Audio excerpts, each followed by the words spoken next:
কথায় তুমি কিন্তু কান দেবে না। ওর কিন্তু মোটির বাচ্চা নেবে না কিন্তু, বলে দিচ্ছি।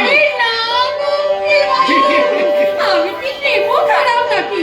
তুমি আমাকে এই বাড়িতে ঢোকার পাকাপাকি একটা ব্যবস্থা করে দিয়েছো, তাই ওই পাগলা বাবুর সঙ্গে যতই আমি নকল বউ সেজে ঝুঁকি না কেন, আমি কিন্তু আসলে মনে প্রাণে শুধু তোমাকেই ভালোবাসি। আমি শুধু মনে প্রাণে তোমাকে ভালোবাসি। তোমার মনে যে এইরকম আমার ভেতরে প্রেম জেগেছে আমি তো জানি না। আমার এই সুগুলো পীড়িতের মনে আমার বলতে ইচ্ছা করছে, পীড়িতিকা কালী রাধা, পীড়িতিকা কালী রাধা, ছাড়ি না বলে মানে বলে বলে মানে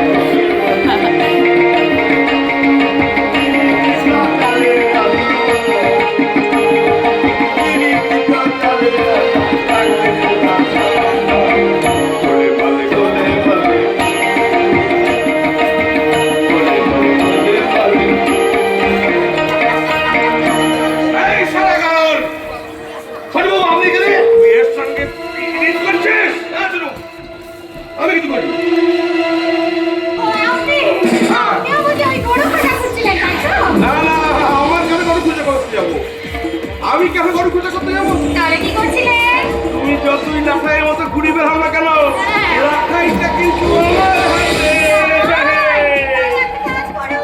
ওই ডাইটা না শক্ত করে ধরে রাখুন, দেখবেন ওই সুতোটা যদি ছিটকে গিয়ে ঘুরি না একবার ওই আকাশে উড়ে যায় না। হাজার চেষ্টা করেও ওই ঘুড়িটাকে কিন্তু আপনি আর পাবেন না, তাই খুব সাবধান।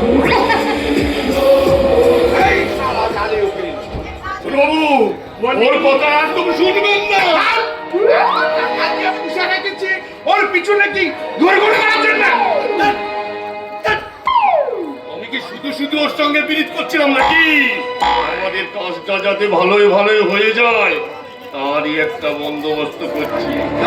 আমি ওই কি বাজারে নেবো নাকি? বাজারে মেশিনের সঙ্গে বুঝতে পারবেন না? আমি মোটেই বুঝেন না।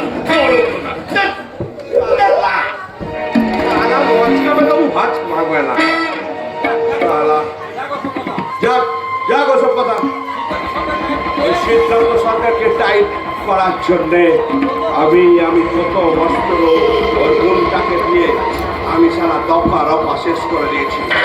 আর আমার দ্বিতীয় অস্ত্র ওই সারা আপনি কি আমাকে ডেকেছেন? আরে জোহান তো যে ওদিকে কি খবর ভাই?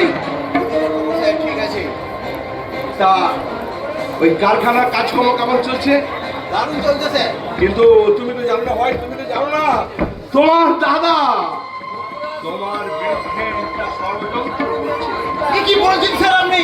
হ্যাঁ, যে ষড়যন্ত্রটা হলো ওই তোমার দাদা এই কারখানার কিছু অসৎ শ্রমিকদের নিয়ে তোমার বিরুদ্ধে খেপিয়ে তুলতে চাইছে। বেঈমান, বিশ্বাসঘাতক!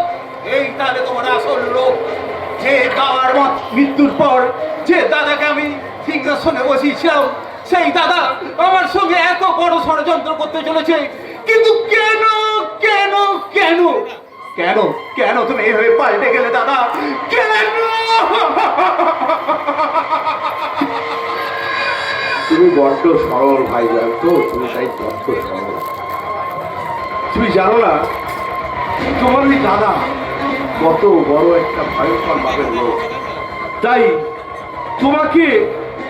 তুমি একটা উচ্চ শিক্ষিত ছেলে, তোমার দাদা এই কোম্পানির একটা ম্যানেজমেন্টের জায়গায় চাকরি করতো, তা সত্ত্বেও তোমার দাদা জেনে শুনে কেন তোমাকে চাকরির সুপারিশ করেনি? ঠিকই বলেছেন, ঠিকই বলেছেন। কিন্তু কেন জানো? কেন? তোমার দাদা কখনো চায় না একটা ভাই সে চাকরি পেতে পারে, আর চাকরি পেয়ে সে তত্তর করে প্রমোশনের ওপরের দিকে উঠতে পারে। এবং তোমার দাদা এটা ভয় করেছিল যে এবার আমি কি করব? তুমি যাতে তোমার দাদার ওই কোম্পানির মাথায় বসে যাও, এইটাই কিন্তু তোমার জানা হয়। দাদার জীবনের চাওয়া পার দিকে আমি কেমন জীবনের জীবনটাকে শেষ করে দেবো, কিন্তু তারপর কি হবে?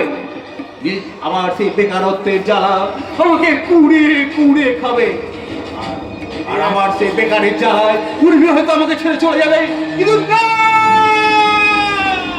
ইডিয়েট শান্ত সরকার, তোমার মনের মধ্যে যে বিষ আমি ঢুকিয়ে দিলাম না, ওই বিষ দিয়ে তোমার পরিবারটাকে তুমি ছাড়খাড় করবে, আর তুমি শুধু পাগলের মতো ছুটে বেড়াবে। আমার নাম সুদর্শন চাকরি। আমি সারা বাঘ মাছি না,